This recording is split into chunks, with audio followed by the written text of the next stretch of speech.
በቅድሚያ ጥሪያችንና ክብረ እዚህ ስቱዲዮ ድረስ ስለመጣህ እናመሰግናለን። እኔም አመሰግናለሁ።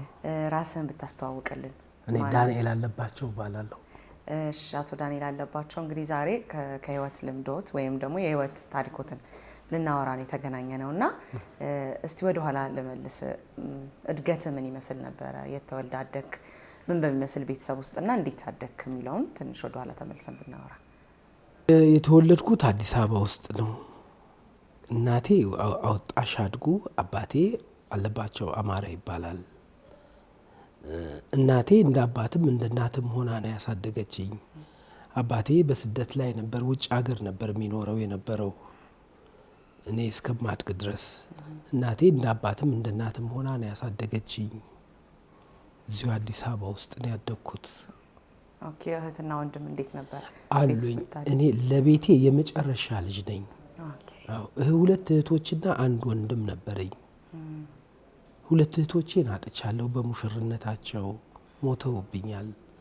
አንድ ወንድም ብቻ ነው ያለኝ። ኦኬ።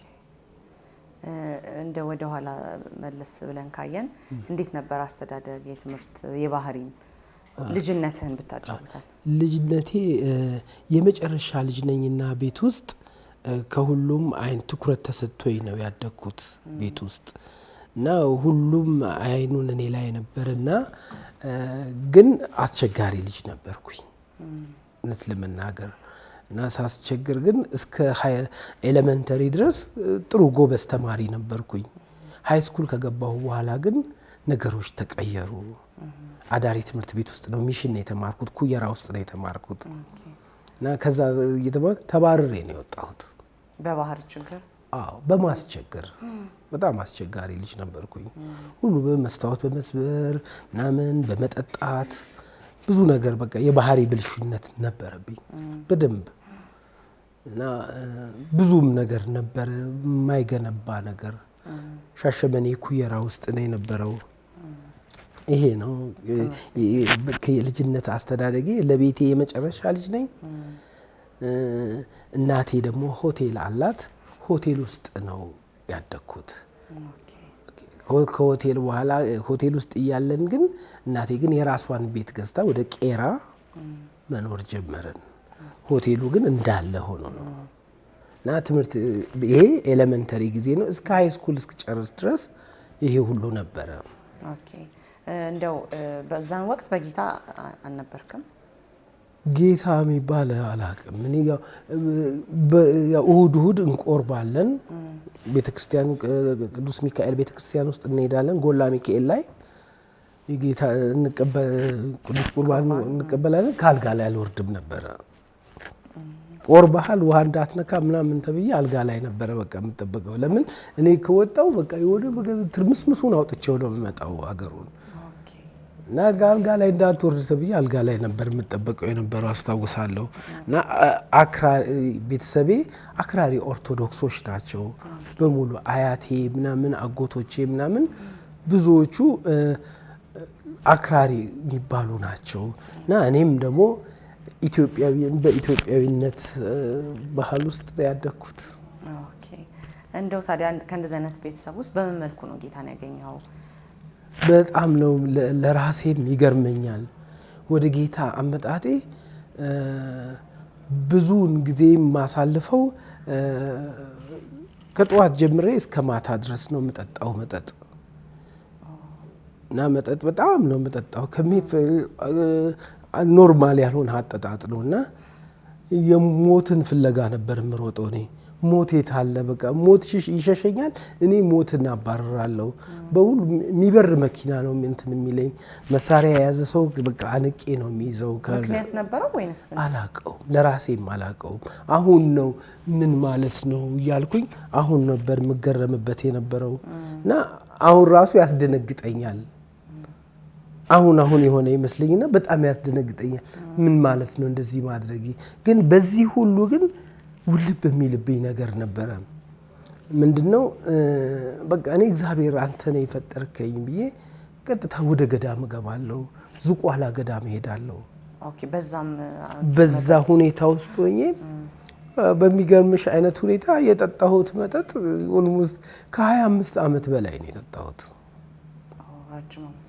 በጣም ረጅም ዓመት እና ምንድነው ይሄ ልጅ የማይሞተው ምናምን ደግሞ የምጠጣው መጠጥ ደግሞ ሰው ጥሩ መጠጥ ሊጠጣ ይችላል ክላስ ያለው ምናምን ይጠጣ እኔ ክላስ ያለው መጠጥ እጠጣለሁ ኢንፋክት ዊስኪ ቢራ ምናምን ልጠጣ እችል ይሆናል ኖርማሊ ቤተሰቦቼ ከውጭ ሀገር ምናምን ሲመጡ ምናምን የሆነ ነገር ውስጥ ይዘው ሊገቡ ይችላሉ በአጋጣሚ ነው ግን እኔ ፐርፐዝሊ አረቄ ቤት ውስጥ ነው የምጠጣው ካቲካላ ነው የምጠጣው እና ካቲካላ ስጠጣ ሁሉም ሰው ያውቃል እና ይሄን ካቲካላ ነው ከጠዋት ጀምሬ ነው የምጠጣው ሙሉ ቀኑን በቀን 3 ጊዜ ሰክራለሁ እስከ 6 ሰዓት ድረስ ጠጥቼ ተኝቼ እንደገና ማታ ጠጥቼ እስከ ሌሊቱን ሙሉ የምጠጣበት ጊዜ አለ በዚህ ሁሉ ውስጥ ግን ያለው በብዙ አይነት ሁኔታ ነበር ማልፈው አደጋው ምናምኑ እንዴት ነው ይሄ ልጅ የማይሞተው ምናምን ሁሉ ባል ነበር አደጋ ይደርስብህ ነበር አዎ አደጋ ይደርስብኛል የሚበር መኪና ውስጥ ገብቼ እዘለዋለሁ መኪናውን እና አይሞት እሱ ላይ ያለው ነገር አጋንንት ነውና ይጠብቀዋል አይገለው ምናምን ይላሉ ኢቭን ሰው ሰፈር ውስጥ ገብቼ ነው የምጣላው ብቻዬን ነው ደግሞ ከአንድ ሰው ጋር አልጣላም ከብዙ ሰው ጋር ከብዙ ጎረምሶች ጋር ነው የምጣላው እና ሞተ ብለው ነው ጥለውኝ የሚሄዱት በድንጋይ ደብድበውኝ ይሄ ሁሉ ጠባሳ ምናምን እዚህ ጋር በጩቤ ተወጋሁት ምናምን ብዙ የተወጋጋሁት ነገር አለ እና ከእንደዚህ አይነት ህይወት ውስጥ ነው ወደ ገዳም ትሄድ የነበረው ወይስ ከዚህ ህይወት ለመውጣት ጥረት እየተደረገ ከዚህ ህይወት ለመውጣት ጥረት አድርጋለሁ እናቴም የበኩሏን ጥረት ታደርግ ነበር እናቴ ተወደኝ ነበር እና እናቴ ስትወደኝ ደግሞ የሚያማክሯት ነበሩ ቀሳውስቶች ምን አይነት ናቸው ቄዳር የሚባል ጸበል አለ ይጠምቁኛል አይ ከዚህ በኋላ አይጠጣም ብለው እና የደብተራ መጠጥ እጠጣለሁ ካሁን በኋላ አይጠጣም ብለው የሚያጠጡኝ ቅጠል ጨፍጭፈው ምናምን ብዙ ነገር አጠጥተውኛል ብዙ ነገር አብልተውኛል ግን ይበስብኛል እንጂ አይቀነስም ነበር እንዲያው ሞር ይበስብኛል እንዲያው እናቴ እንደነበር አርጉልኝ ትላቸው ነበር ኦኬ ከመጀመሪያው እንደነበረ ይሁንልኝ በቃ እንደነበረ መልሱልኝ ምናምን ትላለች እና በምን አጋጣሚ ነው ታዲያ ጌታን ማለት ከእንደዚህ አይነት ህይወት እንዴት ነው በሚገርምሽ አይነት ሁኔታ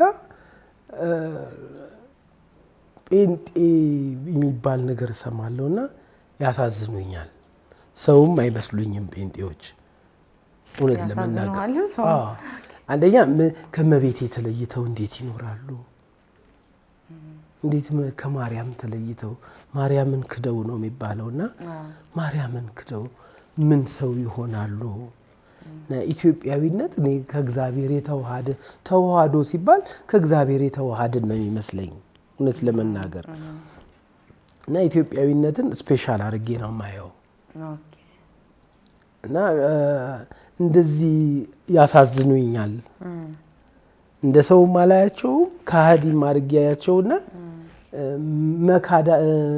ከሃዲነታቸው ግን ሳያውቁ ተሳስተው ነው የሚመስለኝና አዝንላቸዋለሁ በዚህ ሁሉ ግን አንድ ቀን ገዳም ውስጥ ነው ዝቋላ ላይ ምድረከብድ ላይ ነው የሆንኩት እንደዚህ ዳዊት እየደገምኩኝ እያነበብኩኝ አንድ ቃል ምዕራፍ 11 ቁጥር 7 ላይ ያለው እግዚአብሔር ጻድቅ ነው ጽድቅ ነገር ይወዳል ቅንነት ግን ፊቱን ታየዋለች የሚለው ቃል በጣም ልቤን ያዘኝ ይሄ ቃል ያዘኝና እኔ እኮ አንተን ነው የምፈልገው ሁሉ ጊዜም በመንገድ ላይ ሲሄድ እግዚአብሔርን ማገኘው ነው የሚመስለኝ እውነት ለመናገር እና የሚያናገረኝ ምናምን ይመስለኛልና ሁሌም ፈልገዋለሁ እግዚአብሔርን ግን የምፈልገው ገድል እያነበብኩ ነው የማርያምን ውዳሴ ማርያም እየደገምኩ ነው የምፈልገው እሱን እና ይሄ ቃል ግን በቃ ያዘኝና እንደው ቅንነት እኔ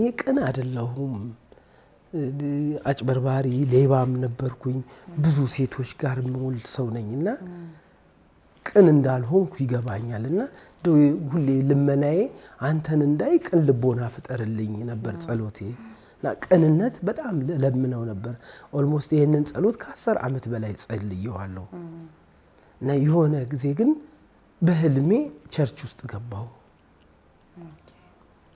በህልሜ ቸርች ውስጥ ስገባ እንግዲህ አሁን የምነግርሽ ጌታን እንዴት እንዳገኘው ነው። ቸርች ውስጥ ስገባ ኧረ እመቤቴ ማርያም ባክሽን እኔ እነዚህ ሰዎች እኮ ያሳዝኑኛል እንጂ እነሱ ጋር መግባት አልፈልግም፣ ለምንድን ነው የምታስገቢኝ ብዬ እንደዚህ እያማተብኩ ገባሁ። ትልቅ አዳራሽ ነውና አገር ባህል ልብስ የለበሱ ሴቶች ተቀበሉኝ። ውይ መጣ ልጁ መጣ ምናምን ና ግባ። ቁጭ አልኩኝ። መሀል ላይ አስቀመጡኝ እና ልክ ስቀመጥ በቃ እንዳለ ሰውነቴን አጥንቴን አየሁት። ስነድ ነው ያየሁት። በእሳት ነደድኩኝ። ከዛ ተነስቼ ምን አይነት ህልም ነው ያየሁት ምናምን ምንድን ነው ምናምን እኔ እነዚህን ሰዎች አዝንላቸዋለሁ እንጂ ምንም ግንኙነት የለኝም፣ እግዚአብሔር ይማራቸው ምናምን። አቃጠሉኝ እኮ እንደዚህ በእሳት እንደዚህ አድርገው እንደዚህ ገብቼ ቸርቻቸው ውስጥ እንደዚህ ሆንኩኝ ምናምን ብዬ በቃ ሲምፕል አድርጌ ለሰው ተናገርኩኝ። ግን አልረሳውም ያንን ህልም እስካሁን ድረስ አሁንም እንደ አዲስ ይታየኛል። ከዛም የሆነ ጊዜ በቃ አያለው እማየው ስበርም በህልሜ ቸርች ውስጥ አንድ ቀን ምን አይነት አየው፣ ሰፈራችን ውስጥ ያለ ዘጸአት አፖስቶሊክ ቤተክርስቲያን አካባቢ ነው ቤቴ።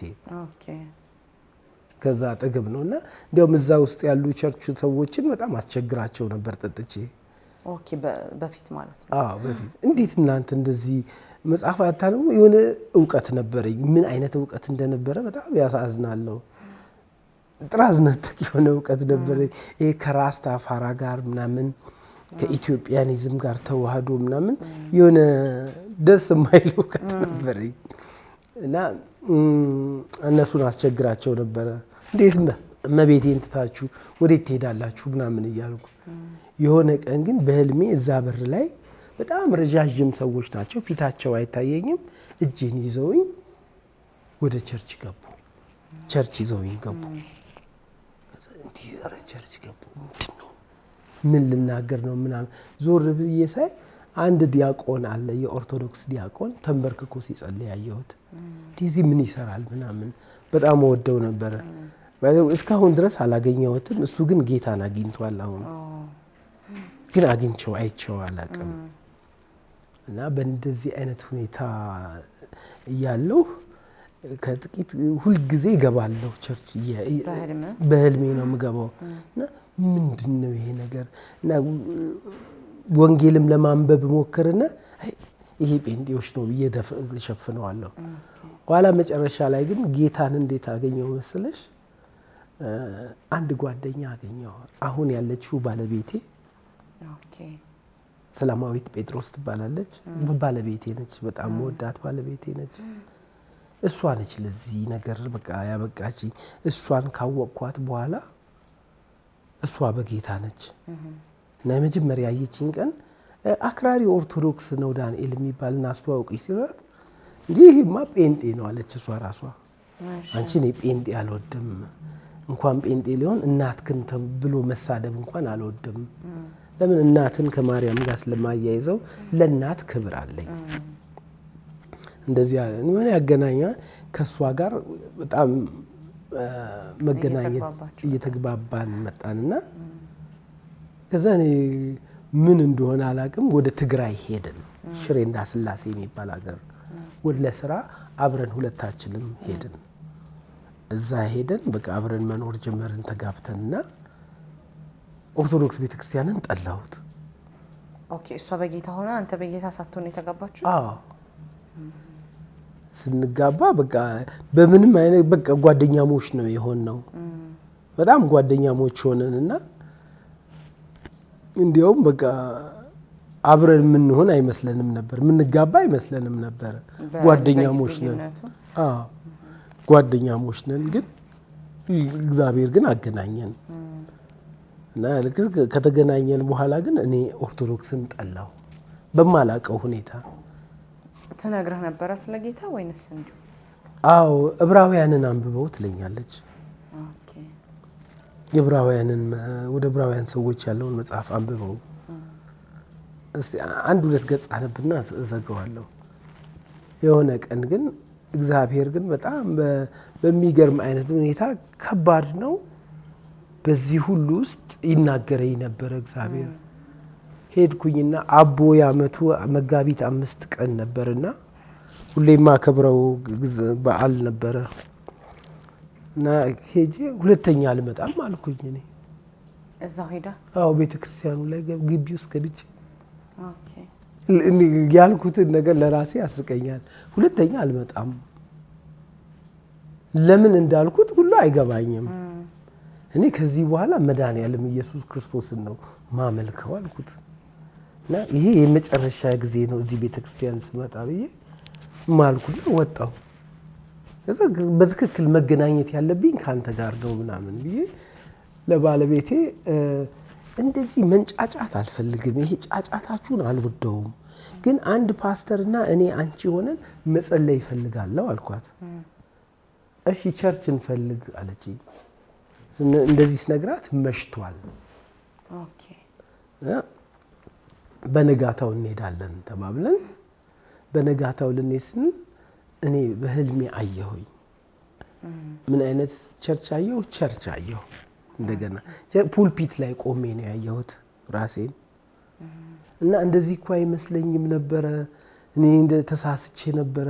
አሁን ነገሩ ገብቶኛል ብዬ ፑልፒት ላይ ቆሜ አወራለሁ። እና ውሃ ሰማያዊ መጋረጃ ምናምን ያለበት ነው ቸርቹ።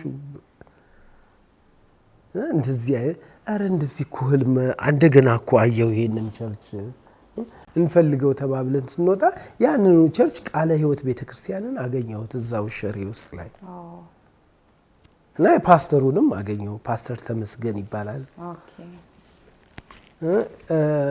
እንደዚህ ለመጸለይ ፈልገን ነበር ምናምን ምን እንደነገረኝ አላስታውሰውም። የነ አቡነ ሰላማን ታሪክ ነገረኝ። እና አቡነ ሰላማ ደቂቀ እስጢፋኖስ ለደቂቀ እስጢፋኖስ ታሪክ ነገረኝ። እንደዚህ ነበር የሚያምኑ። ገባኝ እና አሁን መጠመቅ እፈልጋለሁ አልኩት። የዛኑ ቀን ነገሩ ገባኝ አልኩኝ። ምን እንደገባኝ በእውነቱ እስካሁን ድረስ አልገባኝም በትክክል፣ ግን የዛን ጊዜ ግን ገባኝ በቃ። እና ስጠመቅ መንፈስ ቅዱስን እንደምቀበል ተረድቶኛልና አልኳቸው። መማር አለብህ ምናምን ብለው አስተማሩኝና ደቀ መዝሙር ትምህርት አስተምረው እዛው ቃለ ሕይወት ቤተክርስቲያን ላይ ተጠመቅኩኝ። ጌታን የተቀበልኩት እንደዚህ ነው። በጣም ነው የሚገርመው። ማለት የእግዚአብሔር እጅ ሲሆን ነው እንደዚህ በእውነት በማትረዳው መልኩ። እኔ ራሴ እስካሁን ድረስ አይገባኝም እንዴት እንደሚሆን እንዳለ። እውነት ተአምር ብቻ ሳይሆን መሰራትም አለበት። ተሰርቼበታለሁ። እየተሰራው ነው የመጣሁት እንጂ በአንድ ጊዜም እንደዚህ አይነት ደረጃ ላይ አልደረስኩም። አሁንም እንደገና ደግሞ ከተቀበልኩ በኋላ ጌታን ተቀብዬ መኖር ከጀመርኩ በኋላ አሁን 10 ዓመት ሆኖኛል ጌታን ከተቀበልኩኝ። እና ጌታን ከተቀበልኩ 10 ዓመት ወደ 3 ዓመት ገደማ ግን በጣም ተቸግሬ ነበረ። ምን ነበረ ችግሩ? እንደው ከዛ አይነት ራሱ አክራሪ ከነበርክበት ዓለም መውጣት፣ እንደዛ ስትጠላ የነበረው እምነት ውስጥ መቀላቀል፣ ሰውስ የሰጠ ፊድባክ እንዴት ነበር? አንተስ ህይወት ላይ የመጣው ለውጥ እንዴት ነበር? በጣም ነው ትልቅ ለውጥ ነው ያመጣሁት። ለውጡ ምንድነው መሰለሽ? የሆነ አይኔ ተከፈተብኝ እና እንደ ቅድም እንደነገርኩሽ ብዙ መድኃኒቶች፣ የጠንቋይ መድኃኒት፣ የደብተራ ነገሮች ምናምን ወስጃለሁ እና ተምታቶብኝ ትክክል መሄድ አቃተኝ። የሆነ ነገር አያለው፣ ፈረስ ከመሬት ውስጥ ሲወጣ አያለው። እና የማየው ነገር ምናምን ከማየውና በመንፈሴ የማየው ነገርና የተገለጠው ዓለም ላይ የማየው አንድ አይነት ሊሆንልኝ አልቻለም። እና በጣም ጭንቅላት የተረበሸ እና ተመለስኩኝ፣ ወደ መጠጥ ተመለስኩኝ። ኦኬ ትታው ነበር ግን ከዛ በኋላ? አዎ ከተጠመቅ ጌታን ስቀበል ምናምን እርግፍ አድርጌ ትጂ በቃ ተውኩ ማለት ነው ምናምን እየደወልኩኝ ምናምን ጌታን ተቀበልኩኝ እኮ ምናምን ብዬ ለሁሉም ሰው ተናገርኩኝ።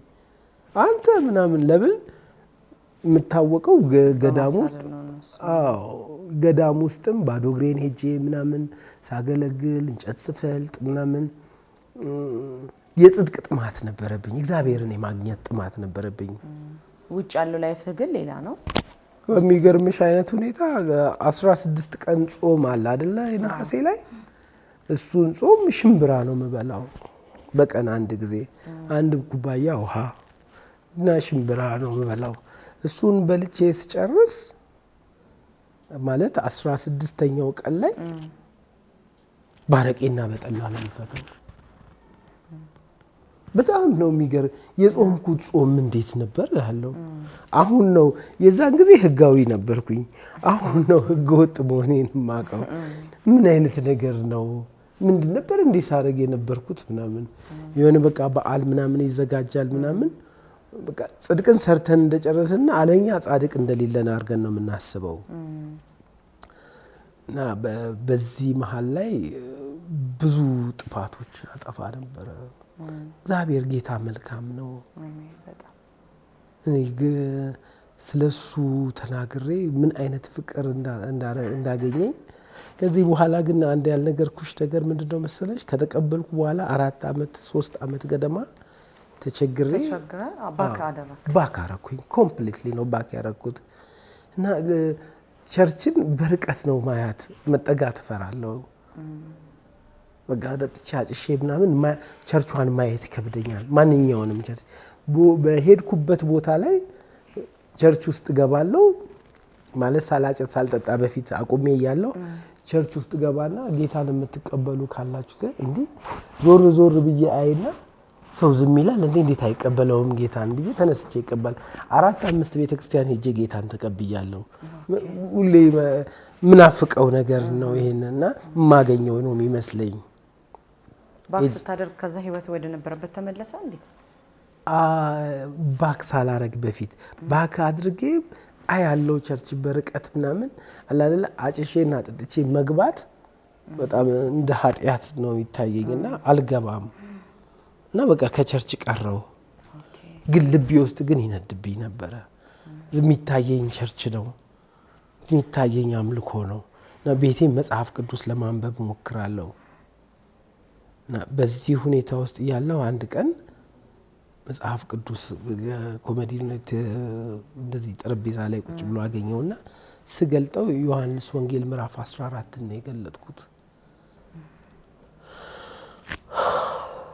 እሱን ስገልጠው ብትወዱኝ ትእዛዜን ጠብቁ የሚል ያነበብኩት። ሊትራሊ እኔ ያልኩት አልወድህም ነው ያልኩት። አልወድህም ስለው ደነገጥኩኝ። በጣም አስደነገጠኝ። እንዴት እግዚአብሔርን አልወድህም ይባላል?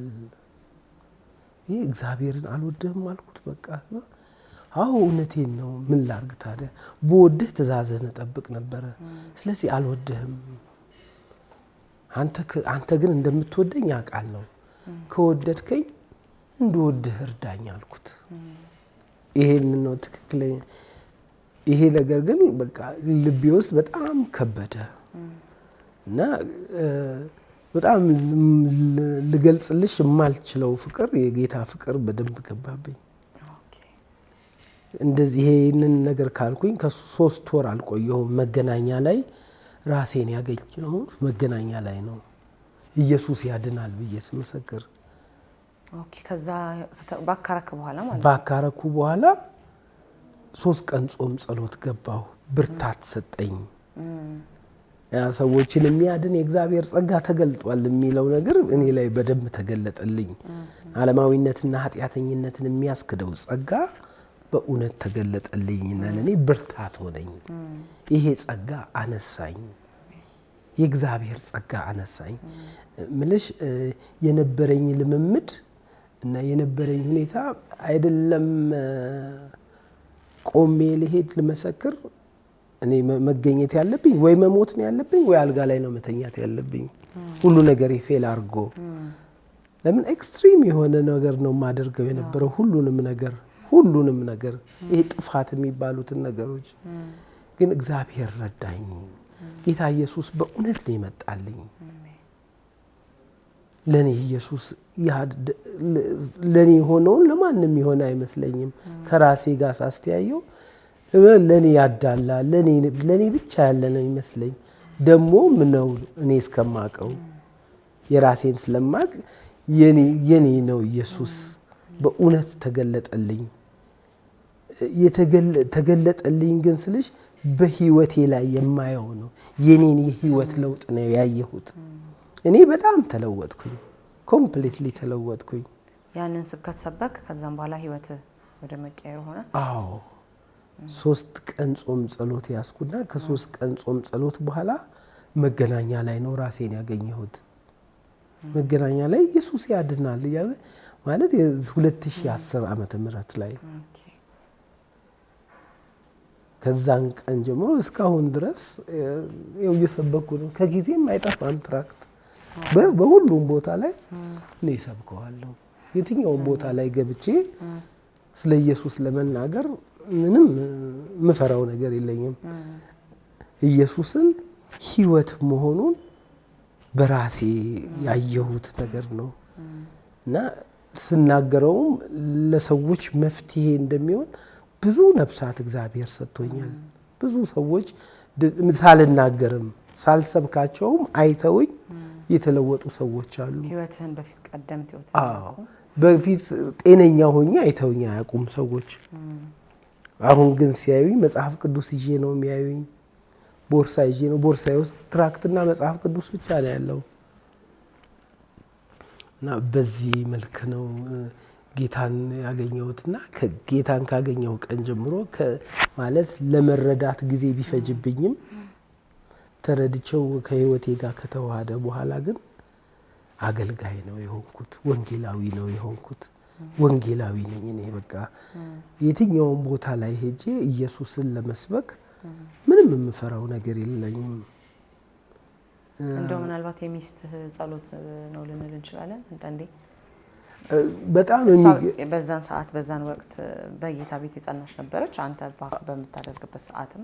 አዎ የሷ አስተዋጽኦ ትልቅ አስተዋጽኦ አለው። ባለቤቴ በጣም እግዚአብሔር የሰጠኝ በሷ በኩል ነው ብዙ ነገር የተደረገው። ግን ብዙ ሰዎችም ይጸልዩልኝ እንደነበረ አሁን መገንዘብ ጀመርኩኝ።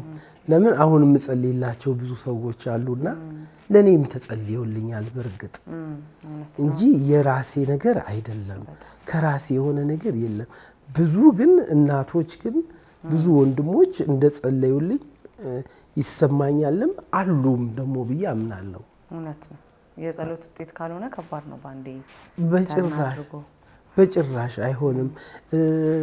ካልተጸለየልኝ በስተቀር በራሴ ነገር የምቆምበት ነገርም አይደለም። እርስ በርሳችሁ ተያዩ እንደሚለው ላልዳኑትም የመዳናችን ዋና ምክንያት ማዳን ነው።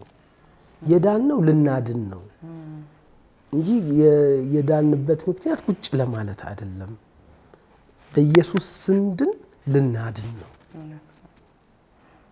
እንጂ ድነናል ብለን ራሳችን አርፈን ቁጭ እንድንል አይደለም።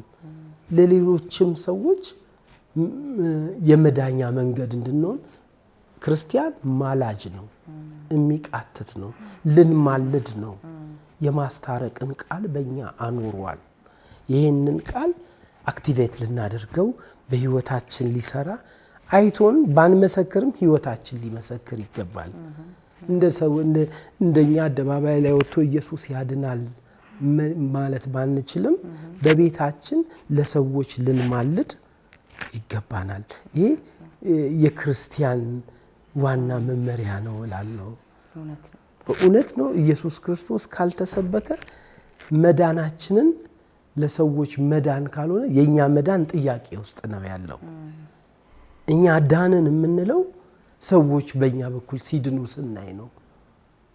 የኛ ድህነት የሚረጋገጠው የሰዎች ሲድኑ ስናይ በእኛ ምክንያት እኛ ስንመሰክርላቸው ህይወታችን ሲመሰክርላቸው ይሄ ነው።